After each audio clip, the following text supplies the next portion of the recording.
මම රට යනවා මම පොඩි කාලෙම. අම්මා රට ගියාට පස්සේ අවුරුදු 5ක් ඒ කියන්නේ මම පාවසර වගේ ඉද්දි අම්මා අපව ලංකාවට එනවා. ඒ ආවට පස්සේ තාත්තත් එක්ක පොඩි ප්‍රශ්නයක් වෙලා අම්මා යනවා ගෙදරින්. ඉතින් ඒ ගියාට පස්සේ තාත්තයි ආච්චි තමයි මම බලාගන්නේ. මම පොඩි කාලේ නිසායි එච්චර මට ලොකු ගාණක් නැහැ ඒක.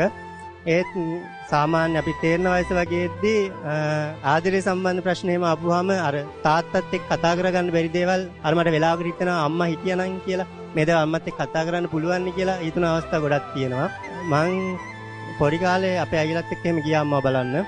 ඒ ගිහිල්ලා සාමාන්‍ය අපි ඉස්කෝලේ නිවාඩු දීපුවම සෙන්සුරායිද්දා නිවාඩු දීපුවම මම යනවා ගිහිල්ලා බලනවා අම්මව. ඒ බැලලා දවස් දෙකක් වගේ ඉඳලා එනවා. අම්මගේ නම් එහෙම ලොකු වෙනසක් තිබ්බේ නැහැ. ඒත් අපි තේරුම් ගත්තා මේ අයියේ මේ අර අම්මට එයා ගත්තු එක්කෙනාගෙන් බලපෑම් එනවා කියලා අපිව ගෙන්න ගන්න එපා කියන ඒ වගේ බලපෑම් ආව එයාට. ඒ තේරුම් අරන් අපි අන්තිමට එහෙ යන්න නැතුව හිටියා. දැන් අවුරුදු කීයකින් අම්මව දැකලා නැද්ද? දැන් නම් අවුරුදු 20කටත් වැඩි වගේ. අයියේ මම පුංචි කාලෙන් පස්සේ අම්මයි කකුල් දෙක අල්ලලා මේ දසමාසේ ගාතාව කියලා වැඳලා නැහැ. ඉතින් මම අද කියන්නම් අම්මා මේ වීඩියෝ එක කොහොමයි දකින්නවා නම් දස මාසේ උරේ කත්පා පෝසේ සිඋත්තිකාරණං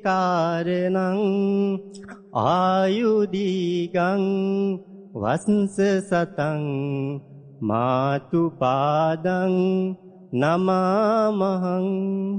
මට තව දෙයක් කියන්න ඕන අයියේ අම්මලා වෙනුවෙන්. මේ කවදාකවත් දරුවෝ දාලා යන්න එපා. ඒක දරුවන්ට ප්‍රශ්නයක් ආපු වෙලාවට තමයි ඒ දරුවන්ට අම්මලා ගොඩක්ම ඕන වෙලා අවස්ථාවල් තියෙනවා. ඉතින් මම මේ ඉන්න අම්මලා හැමෝගෙම ඉල්ලන්නේ මොන ප්‍රශ්නාවක් තමන්ගේ දරුවෝ තනි කරන්න එපා. ඕගොල්ලන්ට දරුවන්ට ඕගොල්ලෝ ඕන වෙන අවස්ථාවල් තියෙනවා. ඉතින් දරුවොත් එක්ක විතර නෙමෙයි සමගි ස්වාමියා එක්ක මොන ප්‍රශ්නාවක් ඒ හැම ප්‍රශ්නයක්ම විසඳගෙන සතුටින් ඉන්න කියලා තමයි කියන්න ඕනයි.